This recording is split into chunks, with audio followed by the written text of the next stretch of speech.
तो दोस्तों फाइनली भारत के इंजन को लेकर काफी बड़ी न्यूज यहाँ पर निकल कर आ रही है। और दोस्तों आपको बता दें कि रॉयल्स रॉयल कंपनी के साथ जो कि हमें टीओटी के साथ आईपी राइट्स तक देने को तैयार थी, उसी कंपनी को लेकर एक बड़ी न्यूज यहाँ पर निकल कर आ रही है। और दोस्तों माना जा रहा है कि रॉयल्स रॉयल को भारत की तरफ से एक बड़ा झटका यहाँ पर लग सकता है। ऐसे में दोस्तों अगर रॉयल्स रॉयल कंपनी को यहाँ पर परेशानी होती है तो भारत के एमका को लेकर काफी बड़ी परेशानी यहाँ पर हो सकती है, क्योंकि एमका के कई सारे पार्ट्स को साथ ही इंजन को लेकर भारत रॉयल्स रॉयल्स के साथ यहाँ पर डील करने वाला था। तो दोस्तों क्या है पूरी खबर आपको विस्तार से बताएंगे, आप वीडियो में एंड तक बने रहिए। साथ ही अगर हमारे चैनल को अभी तक सब्सक्राइब नहीं किया है तो चैनल को सब्सक्राइब कर लीजिए ताकि सबसे पहले हमारी वीडियो आप तक पहुँच पाए।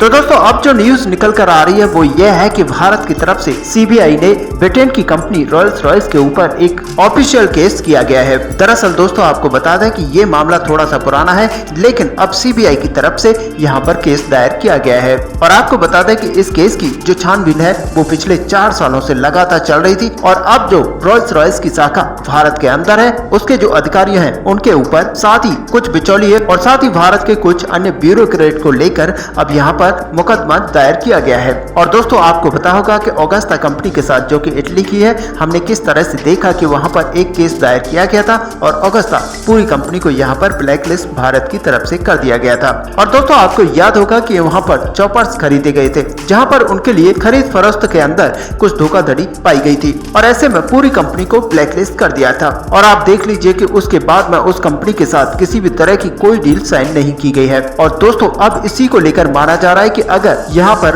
रॉयल्स रॉयस कंपनी के साथ किसी तरह की धोखाधड़ी यहाँ पर पाई जाती है तो फिर भारत यहाँ पर रॉयल्स रॉयस कंपनी को भी ब्लैकलिस्ट कर सकता है। तो दोस्तों यहाँ पर भारतीय नौसेना और भारतीय वायुसेना के लिए एडवांस ट्रेनर जेट को खरीदा गया था। इसके लिए हॉक 115 को यहाँ पर सेलेक्ट किया गया था और इसकी 66 यूनिट्स को यहाँ पर मंजूरी दी गई थी। साल 2003 में ये मंजूरी दी गई थी और इसी साल में सीसीएस के द्वारा अप्रूवल देकर इन सबको खरीद लिया गया था। ऐसे में दोस्तों ये कंपटीशन काफी बड़ा था और भारत के लिए कई सारे अन्य देश थे जो कि फाइटर जेट के लिए खड़े थे। और ऐसे में इसी कंपनी के द्वारा ये डील फाइनल की गई थी और इन्हीं फाइटर जेट को यहाँ पर खरीदा गया था। और दोस्तों आपको बता दें कि 24 लड़ाकू विमान यहाँ पर सीधे ब्रिटेन से लिए गए थे, लेकिन इसी के साथ इसकी लाइसेंस मैन्युफैक्चरिंग भी भारत के अंदर की गई थी, जिसके तहत करीब 42 विमान यहाँ पर बनाए गए थे। और इसी डील की अगर लागत की बात की जाए तो जो रिपोर्ट में कहा जा रहा है उसके मुताबिक 734.21 मिलियन ब्रिटिश पाउंड रखी गई थी। और इसके बाद में साल 2012 तक इसके बीच में कई सारी गड़बड़ियां पाई गई थी और कई सारे आरोप लगे थे। और उसके बाद में फाइनली यहाँ पर 15 दिसंबर 2016 के अंदर ये जांच शुरू की गई थी। और ऐसे में दोस्तों आपको बता दें कि जो 42 ट्रेनर लड़ाकू विमानों का यहाँ पर जो अतिरिक्त ऑर्डर दिया गया था उसके अंदर जो यहाँ पर लोकल मैन्युफैक्चरिंग के तहत भारत के अंदर ये निर्मित करने थे, इनके लिए जो कीमत यहाँ पर तय की गई थी वो 308.247 मिलियन पाउंड रखी गई थी। और ऐसे में इसके साथ ही 7.5 यहाँ पर लाइसेंस फी रखी गई थी। और दोस्तों प्रॉब्लम यहीं से स्टार्ट हुई थी कि लाइसेंस फी काफी ज्यादा रखी गई थी। तो यहाँ पर बताया जा रहा है कि करीब 3.5 मिलियन ब्रिटिश पाउंड की यहाँ पर गड़बड़ी देखी गई थी।